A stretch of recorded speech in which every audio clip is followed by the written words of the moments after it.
Hello friend, સ્વાગત છે તમારું મારી ગુજરાતી રસોઈ ટિપ્સ ચેનલમાં। તો આજે આપણે બનાવીશું પુલાવ સાથે ખાવાની મજા પડે તેવું દહીંનું રાયતું। આ દહીંનું રાયતું તમે જો ઉનાળામાં બનાવીને ખાવ છો તો શરીરને ખૂબ જ ઠંડક આપતું હોય છે। તો આ ઉનાળાની અંદર તમે અહીંયા મારી આ રીતથી દહીંનું રાયતું બનાવવાનું ઘરે એકવાર જરૂરથી ટ્રાય કરજો। એકદમ ટેસ્ટી બનતું હોય છે અને ઘરે તમે ખૂબ જ ઓછા સમયની અંદર બનાવી શકો છો। તો ચાલો આપણે દહીંનું રાયતું બનાવવાનું શરૂ કરીએ। તો તમે અહીંયા જોઈ શકો છો મેં એક બાઉલ ભરી અને દહીં લીધું છે। તો જ્યારે પણ તમે દહીંનું રાયતું બનાવો છો ત્યારે તમારે અહીંયા મોરા દહીંનો જ ઉપયોગ કરવાનો છે।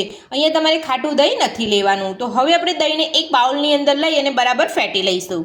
તો એક બાઉલની અંદર આપણે બધું જ દહીં લઈ લીધું છે। તો હવે આપણે દહીંને ફેટી લઈશું, એટલે કે અહીંયા બરાબર હલાવી લઈશું।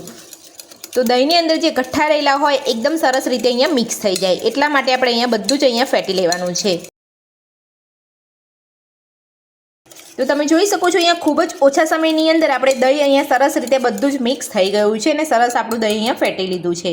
તો હવે આપણે તેની અંદર સ્વાદ પ્રમાણે મીઠું ઉમેરીશું, સાથે જ અડધી ચમચી જેટલો શેકેલા જીરાનો પાવડર ઉમેરીશું। તો આ રીતે તમે અહીંયા શેકેલા જીરાનો પાવડર ઉમેરશો તો તમારું રાયતું એકદમ ટેસ્ટી બનશે। તો હવે આપણે તેની અંદર 2 ચમચી જેટલી ખાંડ ઉમેરીશું। જો તમે અહીંયા ખાંડવાળું ઓછું ખાવા માંગતા હોય તો તમે અહીંયા ઓછી પણ ઉમેરી શકો છો। તો જ્યારે પણ તમે અહીંયા રાયતામાં ખાંડ ઉમેરો છો તો તમારે અહીંયા દળેલી જ ખાંડ ઉમેરવાની છે। તો આપણે 2 ચમચી દળેલી ખાંડ ઉમેરીશું। તો દળેલી ખાંડ આપણે ઉમેરી લીધી છે। મીઠું અને અહીંયા શેકેલા જીરાનો પાવડર અને આપણે દળેલી ખાંડ ઉમેરી અને બધું સરસ મિક્સ કરી લઈશું। તો મારી આ રીતથી તમે એકવાર ઘરે બનાવશો ને તો વારંવાર બનાવશો, એટલું ટેસ્ટી દહીંનું રાયતું બનીને તૈયાર થતું હોય છે। તો બધું જ આપણે અહીંયા સરસ મિક્સ કરી લીધું છે। તો હવે આપણે અહીંયા ઝીણી સમારેલી કાકડી ઉમેરીશું।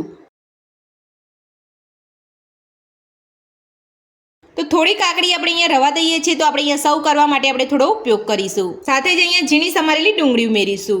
તો એ જ રીતે આપણે અહીંયા ડુંગળી પણ અહીંયા થોડી રવા દઈશું।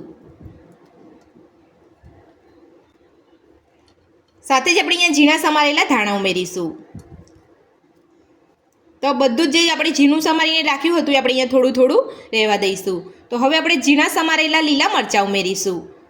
તો મરચાંનું પ્રમાણ તમે તમારા ટેસ્ટ પ્રમાણે અહીંયા વધતું ઓછું કરી શકો છો। મેં અહીંયા મોડું મરચું લીધું છે। જો તમે અહીંયા તીખું ખાતા હોય તો તમે અહીંયા તીખું મરચું લઈ શકો છો। તો જો તમે અહીંયા લીલા મરચાં ઉપયોગ કરવા ના માંગતા હોય તો તમે લાલ મરચાંનો ઉપયોગ પણ કરી શકો છો। તો હવે આપણે અહીંયા ઝીણા સમારેલા ટામેટાં ઉમેરીશું। તો બધું જ આપણે અહીંયા સરસ ઉમેરી લીધું છે। તો હવે આપણે બધું જ મિક્સ કરી લઈશું।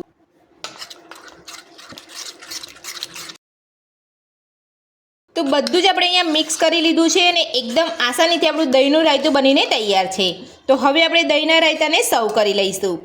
એક બાઉલની અંદર આપણે દહીંનું રાયતું અહીંયા સર્વ કરી લીધું છે। તો હવે આપણે રાયતાની ઉપર ઝીણી સમારેલી કાકડી ભભરાવીશું, ઝીણી સમારેલી ડુંગળી ભભરાવીશું, સાથે જ ઝીણા સમારેલા ટામેટાં ભભરાવીશું, સાથે જ ઝીણા સમારેલા લીલા મરચાં ભભરાવીશું, સાથે જ ઝીણા સમારેલા લીલા ધાણા ભભરાવીશું। તો હવે આપણે રાયતાની ઉપર શેકેલા જીરાનો પાવડર ભભરાવીશું, સાથે જ આપણે કાશ્મીરી લાલ મરચું ભભરાવીશું। તો દહીંના રાયતાને આપણે અહીંયા સર્વ કરી લીધું છે અને દહીંનું રાયતું બનીને આપણું તૈયાર છે। તો મારી આ રીતે તમે ઘરે એકવાર બનાવવાનું જરૂરથી ટ્રાય કરજો। તો આ દહીંનું રાયતું એકદમ ટેસ્ટી બનતું હોય છે અને શરીરને ખૂબ જ ઠંડક આપતું હોય છે। જો તમને આજની રેસીપી પસંદ આવી હોય તો વિડીયોને લાઇક કરજો, ચેનલને સબસ્ક્રાઇબ કરજો, તમારા મિત્રોને જરૂરથી શેર કરજો। Thank you.